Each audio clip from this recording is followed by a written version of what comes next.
Good afternoon. I hope you are understanding whatever I am explaining to you. So without wasting time, let us proceed with the same chapter, that is matter in our surroundings. This chapter is quite lengthy. Okay. So students, just see the image which is shown in the document. The arrangement of particles in different states of matter is shown. Now students, you all know that the particles of matter, they have space between them. They are continuously moving and they are attracting each other by some force. Now you see first image, that is of solid. Here you will see the space between the particles of matter is very less. So what does it mean? The particles of matter are close to each other and these particles, they are attracting each other, pulling each other. So the force of attraction is more in case of solids. That is why solids are hard. Now since if the force of attraction is more, they are attracting each other. So they cannot move freely because they are, if they want also they cannot, because the other particles are attracting. So they also move, but they show very little movement. Now you come to the particles of liquid. You will say the space is more, and if the space is more, the force of attraction is less and they can slide over each other. Now you see the particles of gases. The particles of gases, they are very far from each other. They have large spaces, so force of attraction is negligible. They do not attract each other with forces. With zero force they attract, which is almost zero. Negligible forces they attract, and they are free to move. So that is why gases, they are highly compressible. Okay. Now students, another question is, can we change the state of matter? Or can we change the different states of matter? Yes. Solid, ice is a solid. It can be changed into water. Water is a liquid. And water can be changed into gas, which is steam. I hope all of you all are aware of this thing. Now students, but how this change is possible? Actually, what is happening?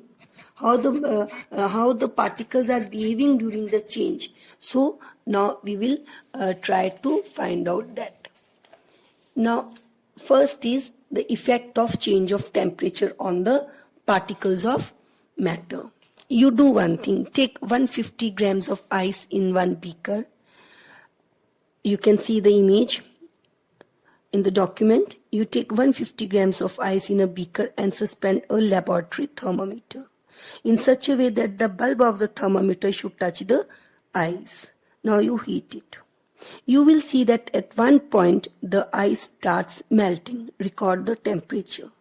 Let the whole ice melt. Again record the temperature.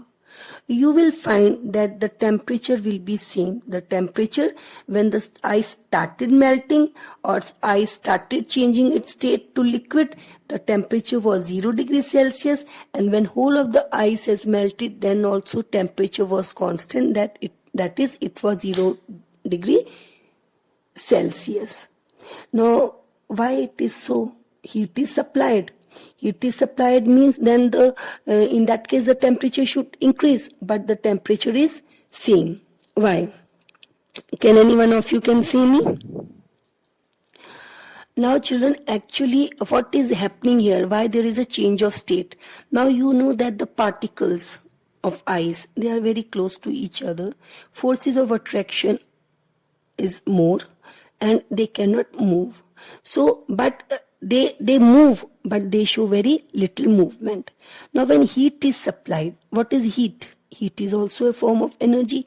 Now when the beaker is heated, ice gets heated. What is ice? Nothing but it's a arrangement of particles. Particles are there in the form of atoms or molecules. Now what happens when the heat is supplied? These particles, they gain energy. Heat is energy. They are gaining more energy, and what happens? They are getting additional energy and they move fast. They start vibrating. Understood or no, all of you? And they move freely, and then at this point the state it changes. Because in liquid what is happening? The particles are moving freely. So there is a additional, the kinetic energy of the particles of solid or ice, it increases on heating. I hope all of you have understood this thing. Now you just heat it again, the beaker which is containing water. Now ice has changed to water. Now heat the beaker again. Now with stirring, just stir it. What you will find? You will see that slowly a stage will reach when the water starts changing to gas. Record your observation. You will see that the temperature is 100 degrees Celsius. Now, let whole of the water or most of the water change into steam. And again you record the temperature. You will see the temperature is 100 degrees Celsius only. Now, why the temperature is not increasing? Here also same thing is taking place. Already in liquid, you know, the particles, they move more and the space is also more, force of attraction is also less. Now when it is heated, they are gaining energy. On gaining energy, they will move fast. Kinetic energy will increase. What is kinetic energy?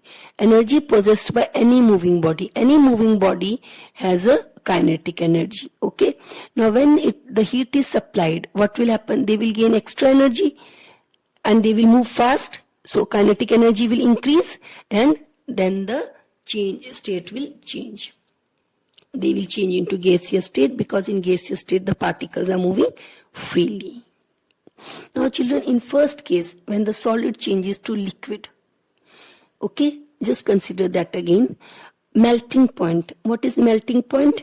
Melting point is the minimum temperature where solid changes to liquid. Okay, and melting point also tells us or also indicates us how strong the forces of attraction are. If melting point is more, means the forces of attraction is very, they are great.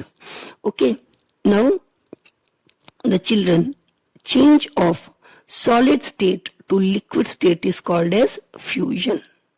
Melting point of ice is 0 degree, means at 0 degree the ice will start changing to water. And what is boiling point? Boiling point, the minimum temperature where the liquid changes to steam. And boiling point of water is 100 degrees Celsius. Now if you want to convert this 100 degrees Celsius to Kelvin, what you will do? You will add 273 because in Celsius the boiling point of water is 100 degree and in Kelvin it is 273. So if you want to convert Celsius into Kelvin, what you will do? You will add 273.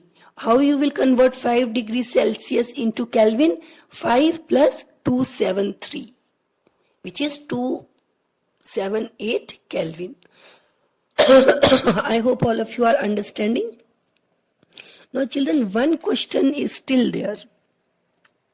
That is, ice starts melting initially. The temperature is 0 degree. 0 degree, if you record the temperature by the thermometer, you will see that it is 0 degree. And when whole of the ice has changed into water, then also the temperature is 0 degree. Why there is no increase in temperature though the heat is supplied? So there should be increase in temperature, but there is no increase in temperature. Why? Actually, where this heat is going? Because then there should be increase in temperature. Now what is happening? This heat which is supplied, that is absorbed by the particles of solid, and this heat is used up in overcoming the forces of attraction. Understood? This heat is, when the beaker is heated, this heat is absorbed by the ice, and in the ice is solid, the particles are close to each other, their force of attraction is more. So this heat is used up in overcoming, weakening those forces of attraction. And when the forces of attraction are weakened, the particles, they start moving fast, and they are gaining kinetic energy also. So they move fast, and the change in the state is seen.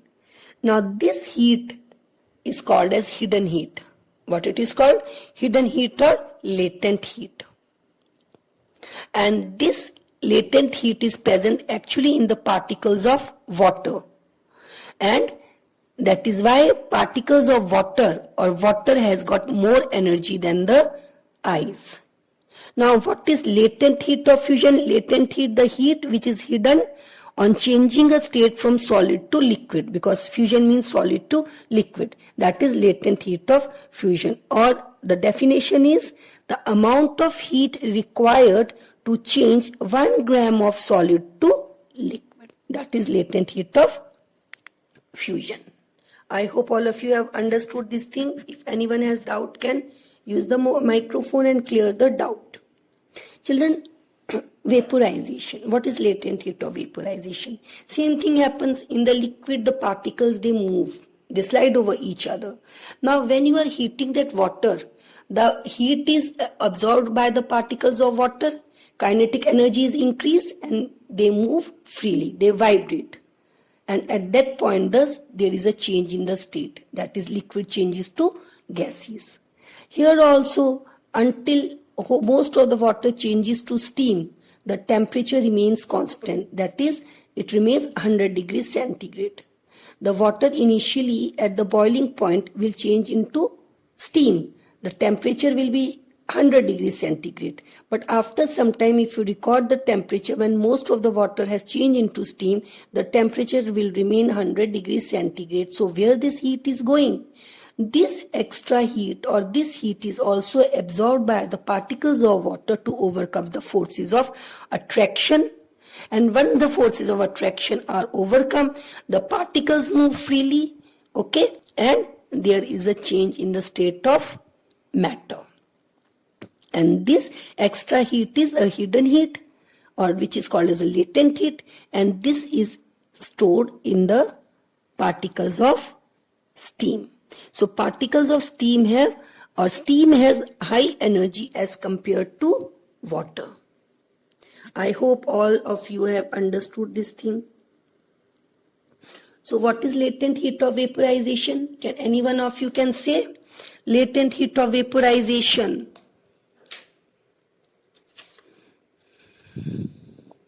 Okay, now I will ask one question from some students.